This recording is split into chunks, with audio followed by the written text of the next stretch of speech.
Hello. So I've been meaning to do this video for a long time. I wrote out some instructions on a favorite dish that I cook, and some people still got it wrong. I applied pictures, all kinds of stuff, and some people still got it wrong. So let's do a video of it. So first, let's go through some of the things we're going to be using here. So if we look right here, we have olive oil. I have regular black pepper, Frank's Red Hot, Italian seasoning. It doesn't have to be McCormick Perfect Pinch, whatever. Hungarian Hot Paprika, crushed red pepper. I know it looks like I'm running out, don't worry. I have plenty. Gonna have to have some kind of salsa. Your choice. I try to get a chunky salsa. I just like things to be a little bit more chunky. But, you know, it's up to you. Whatever salsa you want. Again, well, we'll get to options in a minute. But then I also have ground cayenne pepper. Again, your choice, whatever kind you want. But just cayenne pepper works great. Then we have garlic. So I do sometimes use this pre-chopped garlic. But I prefer fresh garlic. Sometimes I combine the two if I don't have enough, but I use about half a clove. I am also going to, it's not here on the table, but I'm also going to have I guess 2 tablespoons of butter. Options. So if you like things a little more spicy, you can actually opt for hot salsa. If you like things a little more mild, you could go with the mild salsa. Up to you. The amount of pepper that you put in will determine the heat, obviously. Same thing with the red hot sauce. But, you know, if you really like it hot, go crazy. If you want to dial it back a little, your family's not too sure yet, you want to check it out, then it's safe to go a little bit easy on the pepper. Depending on the time of the year, you know, summertimes we make it a little milder. Wintertime, especially if people have colds, we turn up the heat. Other options. So over here we have, you know, different kind of hot sauces. Some people belong to Hot Sauce of the Month Club, whatever the case may be. Feel free to mix in your own salsas. I have some ghost pepper, I have some habaneros. Sometimes I put that in when we turn up the heat. Won't be using it today, but again, options. If you really like the heat, you know, you can bring it with this dish. So I got my kids coming over today, and they tend to bring over their friends and stuff like that. So I'm going to be cooking a lot of this stuff. So I'm going to cook 5 pounds of boneless chicken breasts by the brand that you are most familiar with, whatever you like, your store, whatever. And we're going to be cutting those into 1-inch cubes or less. Do not go bigger than a 1-inch cube. And dice it all up, get them all cut up, cleaned, and we'll be ready to add them to our sauce that we're going to be making shortly. Chopped up my garlic, and we are going to add the olive oil to the pot now. And I'll bring the camera over here in a moment to show you. So we just want to cover the bottom of the pan, like so, just till it reaches the edges. Then we're going to add some garlic.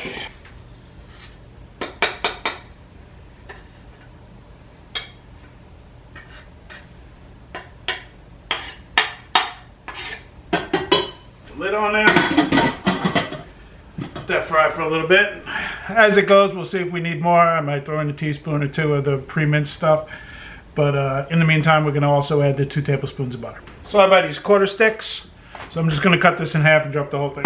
So I'll get my cutting board, seeing as we are on video. Otherwise, I'd normally just cut it right on the counter, but whatever.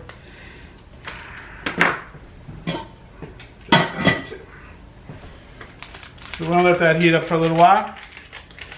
Fry, maybe even a little brown on the smaller pieces. And I'll be back. Still working on cutting up my chicken over here. But I don't know if you could hear that in the background. The garlic's been frying for a little bit, and it's time to add some more stuff. So we're going to start by adding some red hot sauce. Now, again, depends on your heat level. I usually take off the little squirt top, and I just kind of pour a little bit in. That looks about good.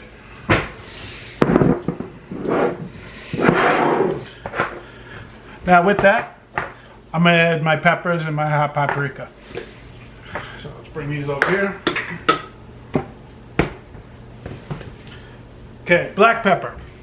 You could use just a regular pepper off your pepper shaker right on the kitchen table. I don't really use a lot of this. I just like some of it for flavor. So I'm just going to use the shaker top for this. Okay, put this in the cabinet. Red hot pepper, same thing. I'm going to take top off of that one, but I don't go too crazy with this. Sorry, crushed red pepper flakes. Those away.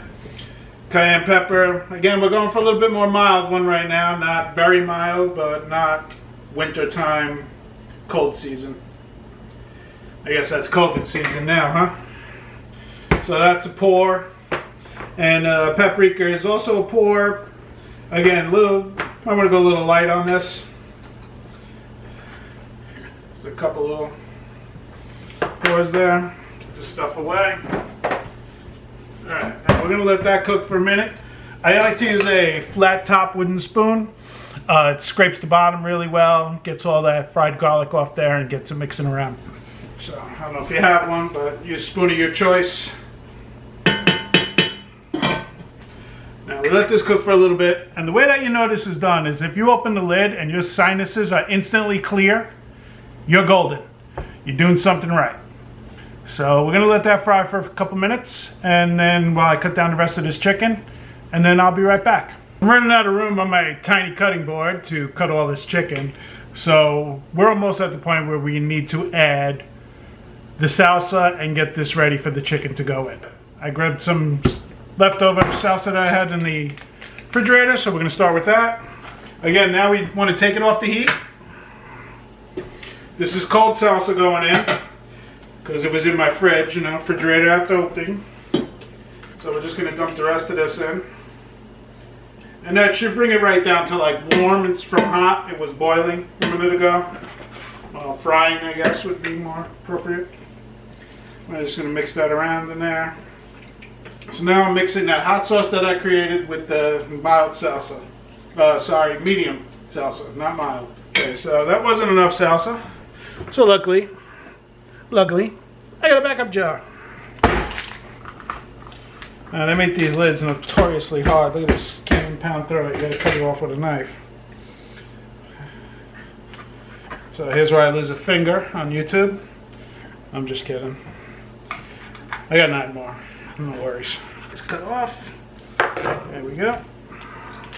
Add a little bit more of this in. That should be good. So now the ideal thing is when you're done and you've added your chicken, the salsa should still be even with the chicken. You shouldn't have a pile of chicken on top and the salsa way down here. It should be even. So I'm going to add the chicken now and we'll get a look at what it looks like. I had forgotten to add the Italian seasoning. I need to explain that, I think. I like to get all the chicken in with my, I guess, base that I create and level it all off and get a visual of how much I have, because my Italian seasoning is like a visual ratio. I need to see so many flecks, if it's too much, too little, and I never know how much I'm going to cook. I mean, sometimes if it's just me, I'm cooking a pound of chicken. If it's, I got a couple of my kids' friends over and my kids, I'm cooking 8 pounds, so I never know how much I'm going to use. I don't like to add it first. I like to see everything together, then I add, I guess, to taste. So we are now, everything's added, and here we are, and my light is blinking, not good, but now I'm going to let this sit for a little while. It's not cooked, but that's what it should look like. So I'm going to let it base for a little while, and then I will cook it up. Now I usually serve this because of its heat. I like to serve it over macaroni and cheese. It doesn't matter what kind of macaroni and cheese you make. Originally, when I first made this, I used Kraft. Yes, I hang my head in shame at that too. But we're just going to let this sit. Put it over here on the non-burner that wasn't on. And I guess we'll be back. Here we are, day 2. Cooking the hot chicken, secret recipe, which I like to serve over macaroni and cheese, which we will be cooking today. So we left off yesterday where this was marinating. It's been in the fridge overnight. Been about, 12, 15 hours. We're going to cook this up today, but first we're going to prepare the macaroni and cheese that we like to serve it over. So let's get to it. Sometimes my kids or their friends just want macaroni and cheese, so we're going to be cooking up 2 pounds of macaroni and cheese. So to start, you're gonna need a very big measuring cup. This one here is 8 cups. Should be fine. It's usually the one that I use when I cook this much. So you're gonna need wine, butter, milk, and flour. I will use heavy cream just to get a little creamier, but I typically don't stock that in my fridge, so unless I'm cooking it on the day that I'm shopping, I just go with milk. Options, you can use regular flour. However, I like to use gluten-free flour. Hold on, I'll get it. I use this Pillsbury gluten-free flour. Not for any other reason than it just has a different texture. It doesn't tend to clump up, you know, needing heavy whisking. It's got more of a sandy texture, I guess, to it, and it just seems to work better, so that's what I choose to use. So wine, flour of your choice, regular flour if you want, butter, milk, and cheddar cheese. I prefer extra sharp, go with the flavor you like. I also like Aged Reserve, but unless it's on sale, I'll just go with regular extra sharp cheddar.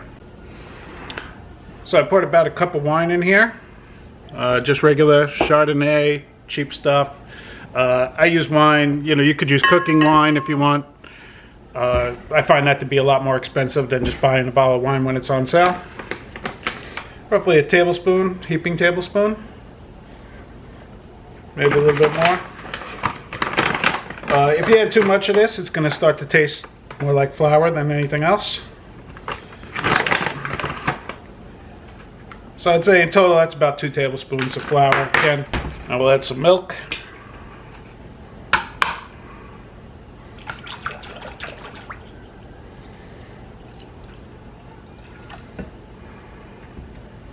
And some butter. I'm going to add 2 tablespoons of butter, but I'm going to kind of slice it up a little bit thinner. Yes, butter knife. Use a butter knife because it is butter. This just helps it to melt faster, you know.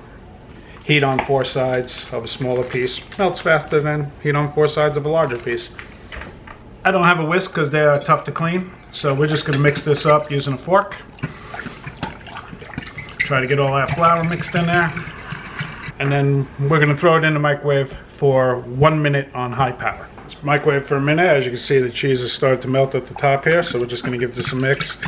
Some of the flour may have settled to the bottom, and we don't want to cook that separately of everything else, so we just make sure that it's continually mixed. And then we throw it back in the microwave for another minute. Our butter's all melted. We're just going to give this a quick mix, make sure no flour settled at the bottom, and set it off to the side.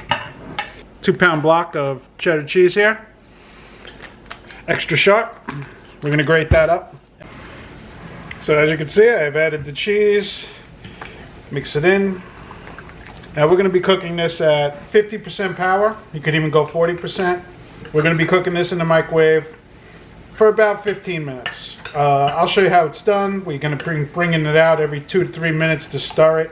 Make sure there's no settling happening at the bottom. I typically put this in the microwave about the same time I put the noodles in the pot. That way, timing is perfect, everything comes together. If you're making macaroni and cheese, and you are not using cavatappi, you're a fool. This is the macaroni and cheese noodle.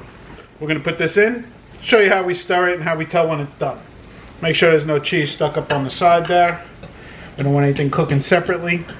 All right, before we put in these noodles, there's some things I wanna bring up. We start the microwave as soon as we drop the noodles into the water. It's the same time that I turn on the chicken. The chicken takes about 20 minutes to cook. So as I'm adding the cheese, the completed noodles, the chicken will just be finishing up and everything will be hot and come together at the same time. Okay, it's been a couple minutes. We're just going to stir this up again, make sure no settling has happened. Okay, put this back in the microwave.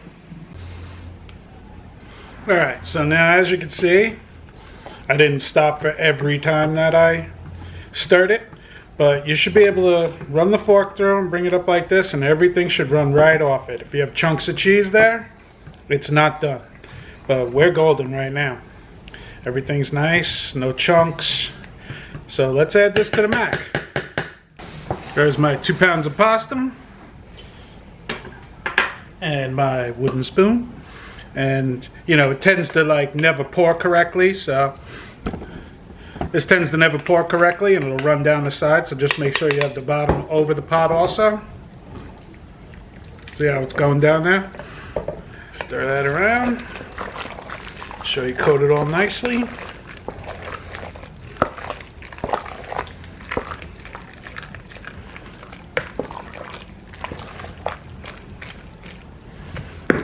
And there we go, max done. Now let's come over here. See how our chicken's doing. Look at that, perfect. Alright, so let's test this out and see if it's ready. So for this, I just grab a large chunk, like so. Cut it in half. Check it for some pink. No pink. We're good. Immediately take it off the heat. So I'm going to serve it today in a bowl because, well, it's lunchtime. It's not really dinner time, so I'm not really that hungry. So we start with some mac and cheese, like so. You can hollow it out a little bit, like a volcano if you want, like you do with your mashed potatoes. And then right on top, a little bit of this. Just like so. A piece of chicken there. Like to get a little sauce in there too. Mixes in with the cheese, makes it nice and tasty. Add a fork and you are good to go. I hope it's tasty. I hope you enjoy it, and I hope it serves your family for years to come.